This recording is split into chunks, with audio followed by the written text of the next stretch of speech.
শুভ সকাল আমার প্রিয় বন্ধুরা, কেমন আছো সবাই? আশা করছি সকলে অনেক বেশি ভালো আছো। আমরাও ওই বেশ আছি।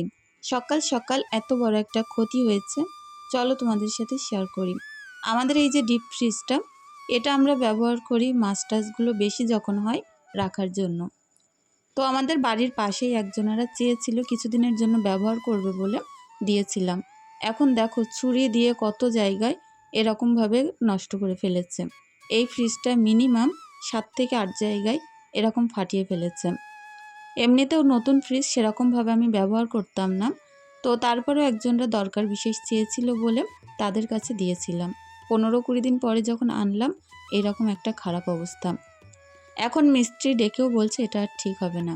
জানি না এই ফ্রিজটা এখন কি করব। ঠান্ডা তো হচ্ছে, কিন্তু ঠান্ডা হলেও ফ্রিজটা বেশি দিন যাবে না, কারণ ভিতর দিয়ে পানি ঢুকে নষ্ট হয়ে যাবে। তো কাল সারা রাত এই টেনশনে ঘুমাতে পারিনি যে এত শখের একটা জিনিস অনেক কষ্ট করে কিনেছিলাম। 1 বছর ধরে ওর কিস্তি শোধ করেছিলাম, তারপরে গিয়ে ফ্রিজটা নিজের হয়েছিল। তারপরে সবসময় মুছে রাখা, পরিষ্কার করা, গুছিয়ে রাখা, এইভাবেই রাখতাম। আমার দোকানে তো ফ্রিজে আইসক্রিমও থাকতো কতদিন। আর এখন গিয়ে যদি এই অবস্থা হয়, বলো কার না খারাপ লাগে। তো যাই হোক, চলো কাজের কথায় আসি। সকালটা তো অনেকটা মন খারাপ দিয়েই কাটলো, তারপরেও কাজগুলো আমাকে করতেই হবে। প্রত্যেক দিন নিত্য দিনের কাজকর্ম ভোর থেকে শুরু না করতে পারলে আমার শেষ করাটাই কঠিন হয়ে যায়। তো দেখা যায় সংসারটা অনেক ছোট্ট, অনেক কষ্ট এখানে কম, আর সব কিছু পরিষ্কার পরিচ্ছন্ন মানে সবাই মনে করে এখানে কাজও অনেক কম। কিন্তু এই পরিষ্কার পরিচ্ছন্নতার পেছনে এত বেশি খাটনি পরিশ্রম লেগে থাকে সারা দিনটা, আমার পুরো একদম সন্ধ্যাবেলা কোমর লেগে আসে। তারপরেও তো বাচ্চা কাচ্চার পড়ানো আছে, সব কিছু মিলে একাকার অবস্থা। তো চলো পুকুর ঘাটে এসে বাসনটা মেজে নিচ্ছি। এখন ভোর ভোর আছে, কোনো রকম রোদ্দুর নেই, ওই কারণে বাসনটা মাজতে পারছি। একটু বেলা হলেই না এখানে আর কোনো বাসন মাজা যায় না, প্রচুর তাপ লাগে। তো এই যে হাঁড়ি করার তলায় একটু একটু কালি আছে, এইগুলো কিন্তু বেশি ডলে ডলে তুলতে হয়। আর একটু যদি প্রেসার দিয়ে না তুলি তাহলে অনেক খারাপ লাগে দেখতে। আর যদি একটু প্রেসার দিয়ে মাজি, খুব সুন্দর চকচক করে। তো খুব সুন্দর চকচকে পানিতে, ভোর ভোরের এই পরিষ্কার পরিচ্ছন্ন পানিতে বাসনগুলো এক এক করে ধুয়ে নিচ্ছি। আর অনেক তাড়াতাড়ি এখানে মাজা ধোয়াও হয়ে গেল। আর চলো সানটাকে অল্প করে ধুয়ে দিয়ে এবার উঠে যাব। প্রচুর কাজ আছে, ভোর থেকে বাসন মাজা, রান্না করা, কাচা ধোয়া, 3-4 বারের রান্না, আমি সবটাই শেয়ার করব। ভিডিওটা হয়তো একটু বড় হয়ে যেতে পারে, প্লিজ সকলে পাশে থেকো, পাশে থাকার অনুরোধ রইল। যে কোনো কাজের যদি টার্গেট নিয়ে লাগা হয় সেটা কিন্তু সুন্দরভাবে সফল হয়। আর দেখবে যেটা ইচ্ছে করে না সেই কাজটা যতই পরিশ্রম দাও না কেন একদমই করতেও ইচ্ছে হবে না, আর সেটা ভালো হবে না। তো যাই হোক, চলো বাসনগুলো মেজে উঠে যাই। এত সুন্দর পরিবেশ না, দেখতে খুবই ভালো লাগছে। আর ভোর ভোর আমার সাথে আমার মেয়েও উঠে পড়েছে, ওকে আমি ঘরে লেখা করতে দিয়ে বাইরে কাজ করছিলাম। তার মধ্যে লেখাগুলো কমপ্লিট করে আমাকে দেখাতে নিয়ে এসছে। লেখাগুলো খুব সুন্দর করেছে, আর খুব পরিষ্কার পরিচ্ছন্নভাবে লেখা করে, জানো তো, একটা লেখাও কাটাকুটি করে না। তো লেখাগুলো দেখলাম, আবার বদলে দেব, অন্য লেখা দেব। এখন ঘরে বাসনগুলো রেখে আসলাম। আমার মেয়ে পেছন পেছন ঘুরছিল, আমি যাতে নতুন লেখা দিই ও ঘরে বসে বসে করবে। এই যে গরমটায় আমার একটা দিক থেকে স্বস্তি হয়েছে, আমার যে নতুন রান্নাঘরটা, ওখানে যে কি শান্তি লাগে তোমাদের কি বলবো। তো জামা কাপড়গুলো তুলে নিলাম, সকাল সকাল মেলেছিলাম, একটু কড়কড়ে করে জামা কাপড়গুলো তুলে দিলাম। আগের দিনকার জামা কাপড় নরম ছিল তো ওইভাবে গোটো করে রেখেছিলাম, সকাল হতে একটু মেলে দিয়ে তারপরে তুলে নিলাম। হাঁস মুরগিগুলোকে ছেড়ে দিয়ে খেতে দিয়ে এখন বাসনগুলো উপর করতে আসলাম। আর এই যে এখানটায় আমি একটা ডাইনিং টেবিল রেখেছিলাম, তো ওই ডাইনিং টেবিলের মধ্যেই বাসনগুলো উপর করে রাখছি। ডাইনিং টেবিলটা যখন বারান্দায় ছিল, অনেকটা জায়গা জুড়ে বসেছিল, খুব একটা কাজে লাগতো না। আর এখন এই রান্নাঘরে আনার পরে আমি কিন্তু হাঁড়িকুড়ি বাসনপত্র এখানেই রাখতে পারি। কড়াটা দেখো বেড়ার গায়ে ঝুলিয়ে রাখছি। আর এই যে উনানটা, এটাও লেপে পরিষ্কার করে নেব। প্রত্যেক দিন কিচেন যেরকম ক্লিনিং করা দরকার, তার সঙ্গে ঘর বাড়িও। আমি কিন্তু একা হাতে 2 ঘর, রান্নাঘর, বাথরুম, তারপরে এই কিচেন, আমি সব কিছু পরিষ্কার পরিচ্ছন্ন করে রাখি। আর এটা বলতে পারো আমার রোজকার কাজ। ভিতরটাই তো প্রচুর কালি, ওগুলোকে লেপে লেপে সুন্দর করে নিচ্ছিলাম। আর এগুলোর ভিতর লেপতে পারলে উনানটা অনেক দিন টেকসই হবে। আর এটা যদি খুব একটা বেশি না লেপি তাহলে ভাঙতে থাকবে আর দেখা যায় বছরখানিক বাদে এটা নষ্টই হয়ে যাবে। ওই কারণে প্রত্যেক দিন শত কাজের মাঝে উনানখানা কিন্তু আমি লেপে নিই। তো চলো এখন সুন্দরভাবে লেপে নিয়ে ধারটারগুলো মুছে নেব। এর আগে এত সুন্দর উনান বানিয়েছি, কোনাগুলো কিন্তু থাকতো না, নোনা লেগে লেগে ভেঙে পড়ে যেত। আগের উনানটা তোমাদেরকে আমি দেখিয়েছি, খুব বাজে অবস্থা হয়ে গেছিলো। যতই লেপতাম তত ভেঙে ভেঙে পড়ে যেত। আর মনে মনে একটাই প্রার্থনা করতাম যে কবে একটা সুন্দর রান্নাঘর আমি পাবো। প্রত্যেক মেয়ের স্বপ্ন খুব সুন্দর একটা রান্নাঘর, সেটা যেমনই জায়গা হোক না কেন পরিপাটি করে গুছিয়ে রাখবো, এইটাই কিন্তু শখ থাকে। তো বলতে পারো আমারও একটা শখ ছিল। আর এদিকে দেখো কি কাণ্ড হয়েছে, আমার যে ল্যাপার যে পাত্রটা এর ভিতর ল্যাপার গোলা ছিল উপরে পড়ে গেছে আমি উঠে আসতে গিয়ে। তো এই জায়গাটা আবার আমাকে মুছে নিতে হবে, পুরো কাদা কাদা হয়ে গেছে। একদিক থেকে কাজ সাপটাতে পারছি না, আর একদিক থেকে কাজ বেড়ে যাচ্ছে। তো যাই হোক, কিছু করার নেই, কপালের ফের এগুলোকে করে নিই। আর দেখো আমার যে উনানটা ছিল গোল উনান, এটা না নিচু হয়ে গেছিলো, উনানটা ভরে যাচ্ছিল রান্না করতে করতে, আর খুব একটা বেশি জ্বলতে চাইছিল না। নতুন করে মাটি দিয়ে উনানটা আবার নতুন করে বানালাম। উনানটার ওপরে দুটো থাক আমি বেশি বানালাম যাতে করে উঁচু হয় আর ভিতরটার এই যে ছায়ে না ভরে ওঠে। আর মাটিগুলো প্রচুর শক্ত ছিল, হাত দিয়ে দিয়ে ভেঙে ভেঙে তারপরে একটু একটু করে পানি দিয়ে দিয়ে আমাকে লাগাতে হচ্ছিল। তো উনানটা হয়ে গেল, লেপেও দিলাম। আর এতেই ভাবছি ভাত বসাবো যাতে করে তাড়াতাড়ি শুকিয়ে যায়, তা না এই উনান শুকাতে অনেক লেট হবে। আর এতে যদি প্রথম দিনই রান্না করে নেওয়া যায় তাহলে কিন্তু অনেক তাড়াতাড়ি শুকিয়েও যায়, যেগুলো ফেটে যায় ঠিক করে নিলে হয়েও যায়। তো চারিধার দিয়ে আমি একটু পিটিয়ে ঠিকঠাক করে নিচ্ছি, যেহেতু মাটিটা নরম আছে। আর আমি কিন্তু মাটিটায় খুব কম পানি দিয়ে ছেনেছিলাম যাতে এটা আমি সদ্য রান্না করতে পারি। তো এখন কেমন হয়েছে জানিও। মুখের কাছে এই যে গোল টাক বানালাম একটা, যেখানে কাঠ দিলে আর কোনো রকম পড়ে না যায়। আর এরকমভাবে উনানটা উঁচু করে নিয়েছি। তো একটু হালকা কোনো কোনো জায়গা ফাটা ফাটা মতন আছে, সেই সমস্ত জায়গাগুলো লেপে আমি ঠিক করে নিচ্ছি। নতুন উনানে ভাত চড়িয়ে দেব আর তারপরে জোড়া উনুনে রান্না বসিয়ে দেব। রান্নার আজকে প্রচুর চাপ আছে, আর আমি তোমাদের সঙ্গে প্রত্যেক দিন দুপুরের রান্না কিন্তু শেয়ার করি। আজ চেষ্টা করব সকাল দুপুর রাত্রে, বলতে পারো 3 বেলার জায়গায় 4 বেলা রান্না হয় আমাদের, তো সেগুলোই শেয়ার করব। তো তোমরাও আমার রান্না দেখতে অনেক ভালোবাসো, ভাবলাম চলো আজ সারা দিনের রান্নাটা তোমাদের সাথে শেয়ার করতে থাকবো। তো এই যে সুন্দর করে উনানটা বানিয়ে কিছুক্ষণ একটা হাঁড়ি আমি বসিয়ে রেখেছিলাম যাতে গোল হয় ওপরটা, তারপরে হাঁড়িটা দিয়ে চেপে গোল করে নিয়ে এইভাবে রান্না বসিয়ে দেব। এতে করে কি হবে জানো তো, যখন শুকিয়ে যাবে হাঁড়িটা যেমন গোল আছে এরকম উনানটাও গোল থাকবে, যেহেতু কাদাটা নরম হাঁড়ি যেমনভাবে বসিয়ে রেখেছি ঠিক তেমনভাবেই থাকবে। ভাত বসিয়ে দিয়ে এদিকে আমি ঘরের কাজ শুরু করব। এখনও পর্যন্ত ঘরের ভিতরের কোনো কাজ করতে পারিনি। সকালবেলা উঠে ভাবি কোনটা এরে কোনটা করব, তো বাইরের কাজটা হয়ে গেলে একটু নিশ্চিন্তে হওয়া যায়, তারপরে ঘরের কাজগুলো ধীরে সুস্থে করা যায়। আর তারপরেও বাচ্চা কাচ্চা যেহেতু পড়ছিল ওই কারণে আমি কিন্তু ঘরে গোছাতেই পারিনি। তো চলো এখন সুন্দর করে সিমরানের ঘরটাকে গুছিয়ে নিই। অনেক বোনেরা আমাকে বলছো যে সিমরানের ঘরের এই ধারগুলো আমি কাপড় দিয়ে কেন ঢেকে রাখি। তো দেখো এই পাশে কিন্তু কাঠ দেওয়া দেখতে একদমই ভালো লাগে না, আর কাঠগুলো ফেটে ফেটে গেছে। যেহেতু পুরনো তক্তপোষ, ঢেকে রাখার জন্যই কিন্তু আমি এরকমভাবে টাওয়াল দিয়ে রাখতাম। তো তোমরা বলেছো আগলা করে দিতে, আমি খুলে দিয়েছি। এখন কেমন লাগছে জানিও।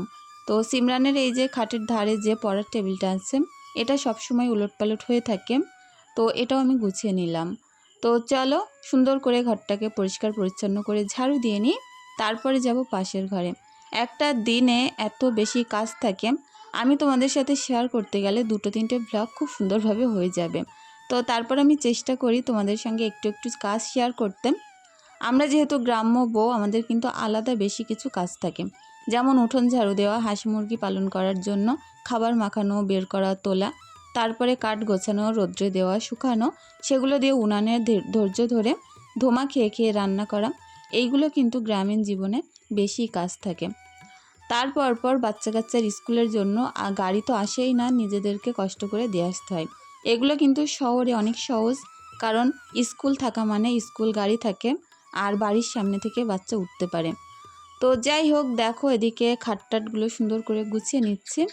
প্রত্যেক দিন ভাবি যে কতক্ষণে কাজগুলো শেষ করব আর কতক্ষণে বাচ্চার টাইমে আমি স্কুলে পৌঁছাতে পারবো। রোজ কিন্তু 5 মিনিট 10 মিনিট লেট হতেই থাকে। তো চেষ্টা করছি একদম সময়ে কাজ করে স্কুলে পৌঁছানোর জন্য। তো চলো খাটটাকে টান টান করে ঝাড়ু দিয়ে নিলাম। আজ আমি দেখাবো আমাদের ফলের বাগান আর কি কি ফল সেখানে আছে, কি কি ফল আমরা পারি। সমস্ত গাছ থেকে সব রকম ফল একটা দুটো করে পারতে থাকবো।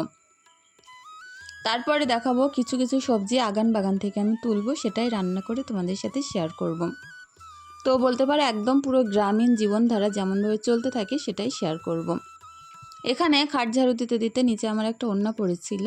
তো কাল রাতে আমার মেয়ে ওড়নাটা শাড়ি করে পরছিল আর ওখানটাই ফেলে দিয়েছিল, সেটা তুলে রাখলাম। আর এখন ঘরটাকে খুব সুন্দর করে ঝাড়ু দিয়ে নিলাম।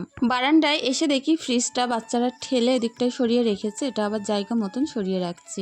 আর চেয়ার তো চারিদিক ওলট পালট, বাচ্চা কাচ্চার খেলনা চারিদিক হয়ে আছে, এগুলোকে গুছিয়ে নেব। যে কোনো জায়গা সুন্দর গোছানো ফাঁকা থাকলে দেখতে কিন্তু অনেক ভালো লাগে। আর এই সবুজ কালারের বালতিটার মধ্যে আমি কিন্তু সমস্ত খেলনা টেলনা তুলে রেখেছি সিমরান এবং ঈশার। সিমরান তো তেমন খেলে না, সব বেশিরভাগ ঈশার খেলনা।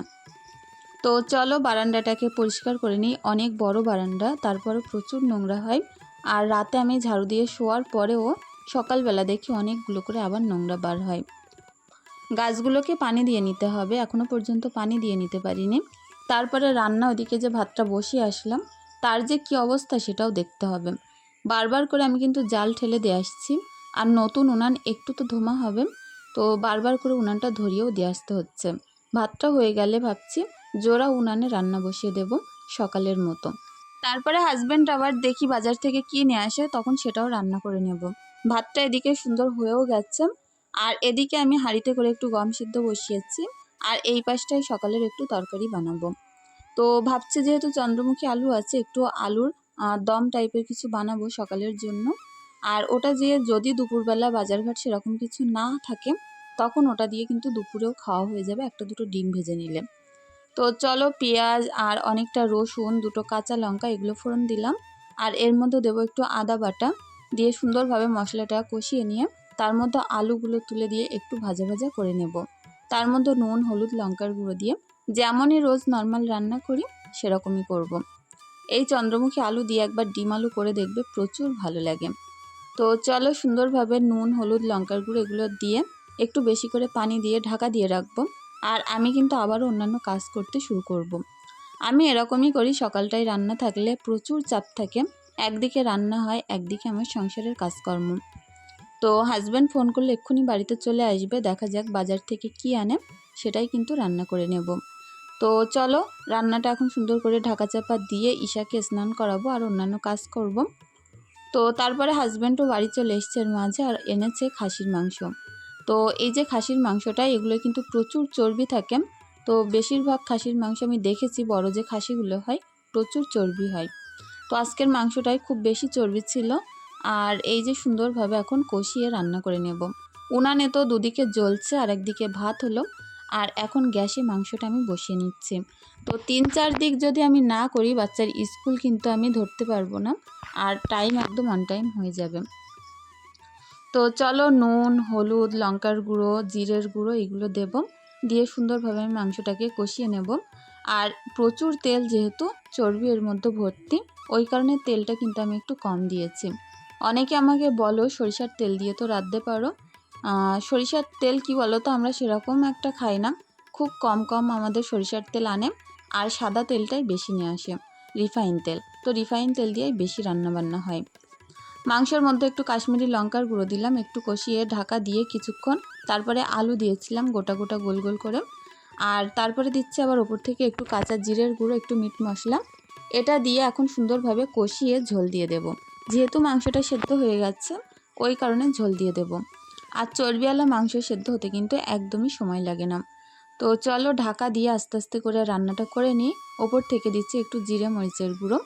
এর মধ্যে অনেক জামাকাপড় ছিল, সেগুলো আমি ওয়াশিং মেশিনে ভালোভাবে কাচতে বসিয়ে দিয়েছি। আজ আর পুকুরে গিয়ে কাচতে পারবো না, টানা রোদ্দুর চলে এসছে পুকুরে। আর ভাবছিলাম মেশিনটা ঠিক আছে কিনা একটু চালিয়ে দেখি, যেহেতু অনেক দিন পড়েছিল। তো যাই হোক, এর মধ্যে অনেক সময় পেরিয়ে গেল। ঈশাকে ওর পাপা স্কুলে দিয়ে এসেছিল, আমি বাদবাকি কাজকর্ম করা, কাচা ধোয়া মেলা উঠোন ঝাড়ু দেওয়া এগুলো করে নিয়েছিলাম। তো এত কাজ অফ ক্যামেরাতেই আমি করেছি। তারপরে চলে এসেছি আমাদের বাগানে। এটা হচ্ছে আমাদের আরেকটা জায়গা, বাড়ির বাগান। এখানে আমার হাজব্যান্ড আর বছরে কিছু আম গাছ, এ গাছ, সে গাছ লাগিয়েছিল, সবগুলোতেই ফল ধরেছে। তো আম গাছগুলো কিন্তু প্রচুর ছোট ছোট, দেখো ঈশা দাঁড়িয়ে দাঁড়িয়ে এর থেকে ফল পাড়ছে।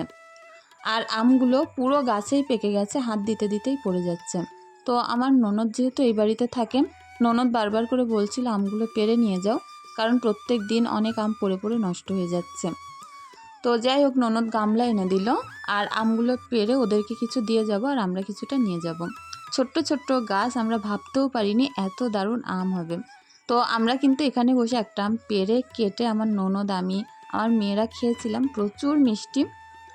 তো যাই হোক, প্রত্যেকটা আম পাড়ছিলাম, এত বেশি আনন্দ হচ্ছিল। নিজেদের গাছ থেকে ফল পাড়ার কিন্তু একটা মজাই আলাদা। তো আমি, আমার মেয়েরা সবাই মিলে আমরা একসঙ্গে পারছিলাম। হাজব্যান্ড ওদিকে নারকেল কতটা হয়েছে সেটাই দেখতে যাচ্ছিল। তো বলছিল নারকেলগুলো পেড়ে নিয়ে যাবে, শুকিয়ে শুকিয়ে, নয়তো কখন পড়ে যাবে।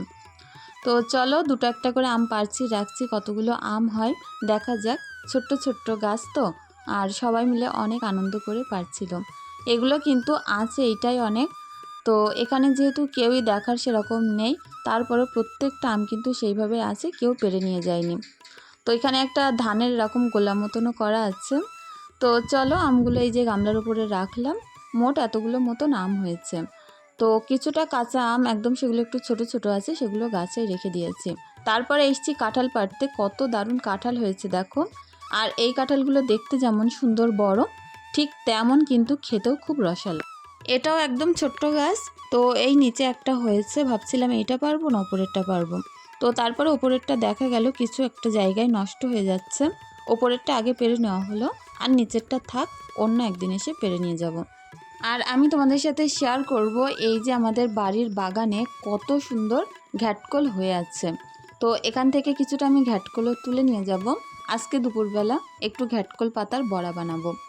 তো যাই হোক, গাছে একটা ছেলে উঠেছিল, ও আমার হাজব্যান্ডের সঙ্গে সবসময় থাকে, বাড়ির অনেক টুকটাক কাজ করে। তো আমার ননদ ঘ্যাটকল পাতা কেটে নেওয়ার জন্য একটা ছুরি এনে দিল, আর এখন সুন্দরভাবে কিছু ঘ্যাটকল আমি তুলে নিয়ে যাব। এখান থেকে গোড়াগুলো আমি বাড়িতে আবার লাগিয়ে দেব, যাতে করে বাড়িতেও হয় আর তুলে তুলে আমরা খেতে পারি। তো দেখো এত সুন্দর, আর একদম বিনা সারের বাড়ির জিনিস, এগুলো দেখতে যেমন সুন্দর, খেতেও কিন্তু দুর্দান্ত হবে। আমি অনেক দিন থেকেই ভাবছিলাম যে ঘ্যাটকল কিনবো কিনবো, কিন্তু কোনো সবজিওয়ালাই নিয়ে আসছিল না। তারপরে এই বাড়িতে এসে দেখি খুব সুন্দর হয়ে আছে, তা অল্প কিছুটা আমি তুলে নিলাম। তো গাছে উঠেছে নারকেল পাড়তে, 4টে মাত্র নারকেল হয়েছে। তো এই 4টেই পারবো, তার মধ্যে একটা কিন্তু খারাপ বেরিয়েছিল। মোটামুটি ওই 3টে মতন নারকেল হয়েছে। তো আমরা একটা, ননদরা একটা, যারা একটা, আমরা 3জন 3টে ভাগ করে নেব। তো তারপরে চলো আমাদের বাড়ির বাগানে যাই, জাম গাছ থেকে জাম পারবো। আমি বললাম না, আজকে আমাদের যতগুলো ফল সবজি বাগান আছে তোমাদের সাথে শেয়ার করব। তারপরে একটা জায়গা মিস হয়ে গেছে, আমাদের দোকানের পেছনে অনেক সবজি গাছ লাগানো, ওই জায়গাটায় যদি তোমাদেরকে দেখাতে পারতাম, প্রচুর কিন্তু সবজি হয়ে আছে। তো জামগুলো পারছে, এত মিষ্টি এত মিষ্টি, যেমন মোটা মোটা জামগুলো খুব মিষ্টি, জানো তো। আর বছর পর্যন্ত জাম খাওয়ার জন্য এত ইচ্ছে হতো, খেতে পারিনি।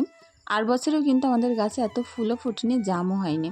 এই বছর দেখছি প্রচুর জাম হয়েছে, গাছটা সরু, খুব লম্বা, কিন্তু প্রচুর জাম হয়েছে।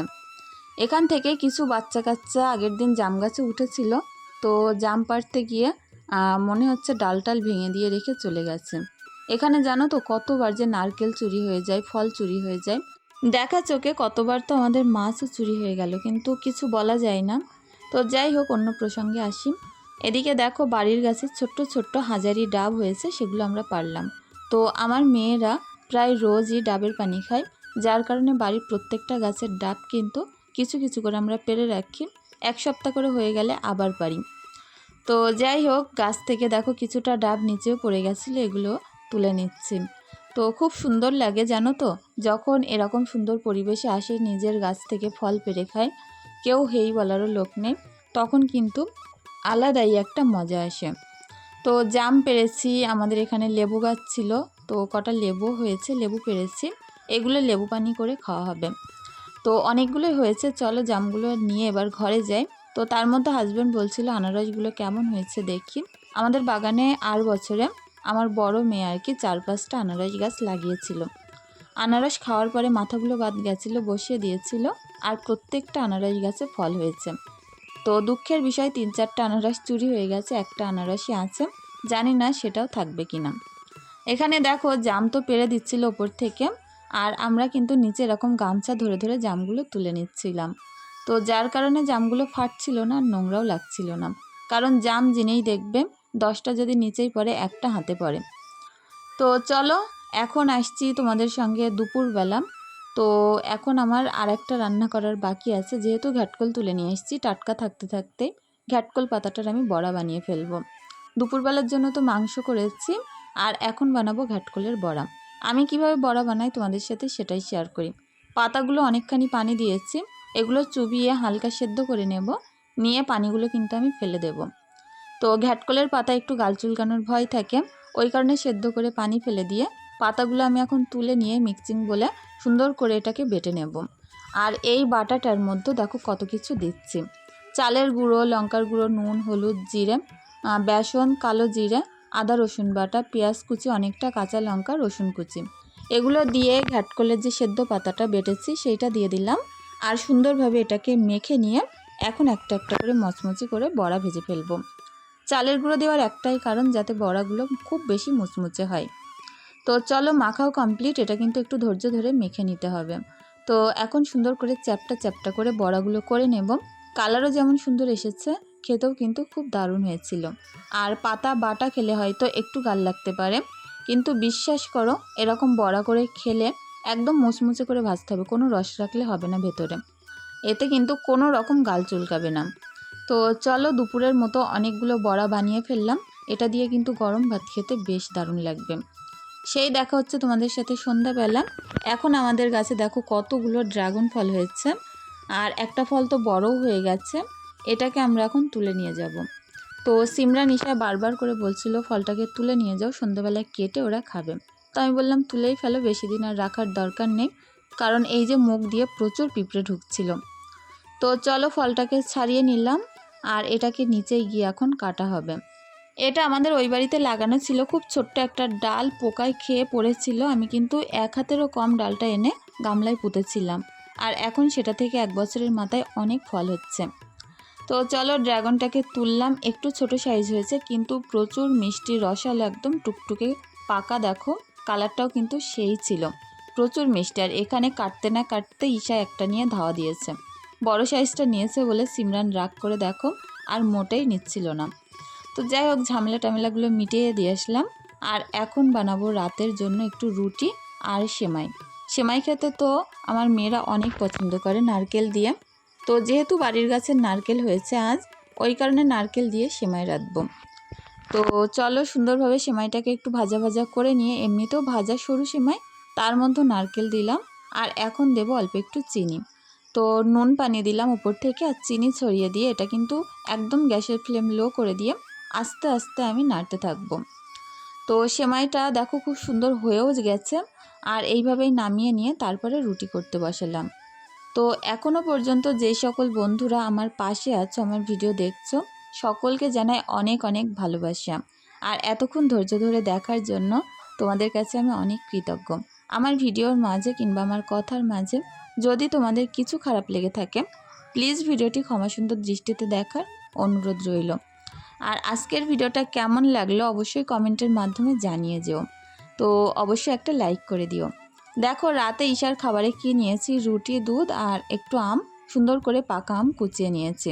তো এটা দিয়ে ঈশাকে রাতে এখন খাইয়ে দেব। তো চলো বন্ধুরা আজকের ভিডিওটি এখানেই শেষ করছি। সকলে অনেক ভালো থেকো, সুস্থ থেকো, ধন্যবাদ।